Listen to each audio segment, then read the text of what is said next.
Hello, আসসালামু আলাইকুম। শখের খামার ফরিদপুর থেকে ছোট্ট একটা শর্ট ভিডিও নিয়ে চলে আসলাম। তো আজকে হচ্ছে আমার ব্রয়লার মুরগির বাচ্চার বয়স হচ্ছে 5 দিন। তো 5 দিন বয়সে হচ্ছে আমি বোর্ডিং থেকে বাচ্চা অলরেডি ছেড়ে দিছি।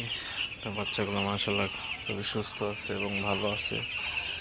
বাচ্চাগুলো দৌড়াদৌড়ি করতেছে আর প্রচুর পরিমাণে গরম। এই গরমের মধ্যে বাচ্চা কম বোর্ডিং করলেই ভালো হয়, যতটুকু না করলেই নাই।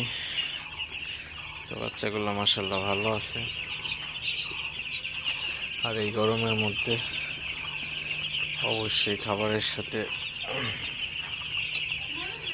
গত ভিডিওতে একটা ওষুধ দিছি, তো ওই ওষুধটা অ্যাড করলে গরমে তেমন একটা ক্ষতি হয় না।